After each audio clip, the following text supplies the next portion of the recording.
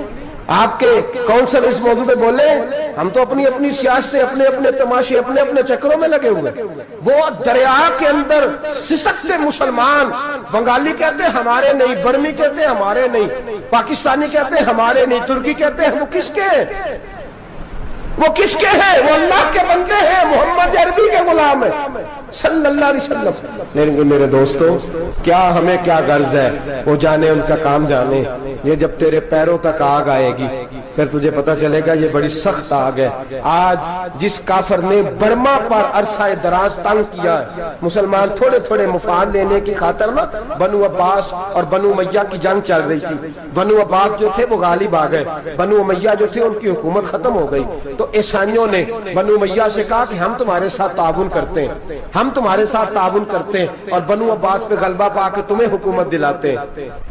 بنو امیہ بڑی جدوجہد کر رہے تھے بادشاہی کے لیے، لیکن انہوں نے کہا کہ ہم لڑ رہے ہیں، کوشش کر رہے ہیں، لیکن ہمیں کسی کافر کی مدد کی ضرورت نہیں، ہم جتنا مرضی لڑیں لیکن کافروں کے ہاتھوں بنو عباس کو مروانے کو ہم تیار نہیں ہیں۔ میں خبردار، تمہارا آپس کا معاملہ ہے، ہم خود نمٹ لیں گے، تمہیں اجازت نہیں دیتے تم اندر کودو اور کود کر کے تم فسادات پیدا کرو اور مسلمانوں کے اندر تقسیم کرو۔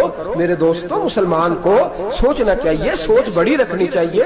گھر کی جنگ سے نکل آ، اب بہو ساس کے جھگڑے سے باہر آ جا، اب محلے کی سیاست چھوڑ کے باہر کا سوچ، اب اسلام کو تیری حاجت ہے۔ اب پوری دنیا جب مسلمان کو دیکھے نا، فیس بک یوز ہوتی ہے، اس پہ نوجوان جب اسلام کی بات کرنے لگے گا، اس پر جب بڑا اسلام کی بات کرنے لگے گا، پوری دنیا میں پیغام جائے گا کہ مسلمان اب جاگنے لگا ہے، مسلم خوابیدہ بیدار ہونے لگا ہے، اب اس کی آنکھیں کھلنے لگی ہیں، اب یہ اپنے مذہب کی بات کرتا ہے، اب یہ اپنے ملک سے، صوبے سے، برادری سے نکل کر بولتا ہے، اب یہ کہتا ہے کہ بازو تیرا توحید کی قوت سے قوی ہے، اسلام تیرا دیس ہے، تو مصطفی ہے، اب یہ بڑی سوچ رکھتا ہے، اب یہ عالمی بات کرتا ہے۔ میرے دوستو، ہمارا تو حال یہ ہے، امام اعظم ابو حنیفہ کا فتویٰ ہے، آپ فرماتے ہیں جو مولوی عالمی حالات سے باخبر نہ ہو وہ جمعے کی تقریر نہ کرے، وہ مسلمانوں کی رہنمائی نہیں کر سکتا۔ عالمی حالات سے جو خبردار نہ ہو، تو جس کو چھٹی ہو جائے، تو نے ختم نہیں پڑھا، دوڑ جا مسجد سے، تو ختم نہیں پڑھتا، ہمارے تجھے پتہ ہی نہیں تو کہاں رہتا ہے، بھاگ جا۔ وہ عالمی حالات پہ بات کرے گا، کیونکہ بیچارے کو تو پتا ہے میری سویرے چھٹی ہو جانی، سیاست کا لفظ چھیڑا نہیں تو میں گیا نہیں۔ یاد رکھے، وہ جو بیداری ہے، وہ جو اعلیٰ ظرفی ہے، وہ جو بڑی سوچ ہے، وہ جو ملت کی سوچ ہے، وہ جو قومیت کی سوچ ہے، وہ جو آگے بڑھنے کا زاویہ ہے، وہ تو اندر، اقبال کہتے ہیں گلا تو گھونٹ دیا اہل مدرسہ نے تیرا، گلا تو گھونٹ دیا اہل مدرسہ نے تیرا، تجھے تو مدرسے والوں نے پلیٹ پکڑا دیا ہے کہ جا سویرے لنگر کٹھا کر کے لا اور دوپہر کو روٹیاں مانگ کے لا اور دیکھ آج مرا کون ہے، ختم کس کا پڑھنا ہے، تو گلا تو گھونٹ دیا اہل مدرسہ نے تیرا، اب کہاں سے آئے گی صدا لا الہ الا اللہ، تو گھونٹ دیا تیرا گلا، تو کیسے بڑی بات کرے گا؟ بڑی بات کے لیے بڑی سوچ چاہیے، بڑی تگودو چاہیے، بڑی کوشش چاہیے، بڑا حوصلہ چاہیے۔ مسلمان چھوٹی چھوٹی لڑائی میں، چھوٹی چھوٹی جنگ میں، ایک دکاندار دوسرے دکاندار سے لڑ رہا ہے، گلی والا دوسری گلی والی سے لڑ رہا ہے، محلے والا محلوں پہ اعتراض، ایک شہر میں رہنے والے میں نے دوسرے محلے پہ اعتراض کرتے دیکھے۔ یقین کریں، ایک شہر میں رہنے والے، علاقے میں بسنے والے کہتے ہیں بھائی توبہ ہے اس محلے تو اللہ ہی بچائے، لا حول ولا قوت۔ وہ جو تقسیم در تقسیم کی سوچ ہے، اس نے چھوٹے چھوٹے ٹکڑوں میں مسلمانوں کو بانٹ دیا ہے، چھوٹی چھوٹی تقسیم ہے، چھوٹا چھوٹا ہمارا مزاج ہے، چھوٹی سوچ ہے۔ بڑی سوچ کی بات سنیے، صلاح الدین ایوبی، جاگ رہے ہیں نا آپ لوگ؟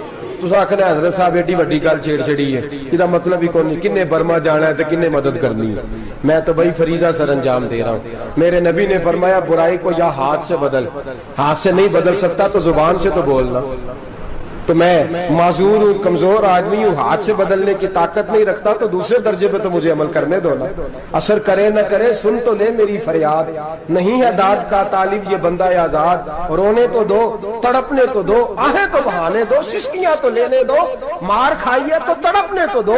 وہ قرآن پاک، برما میں پابندی لگی ہے تو میں یہاں سوچنے لگا ہوں کہ وہاں تو پابندی لگی ہے، یہاں پہلے لوگ کوئی نہیں پڑھتی۔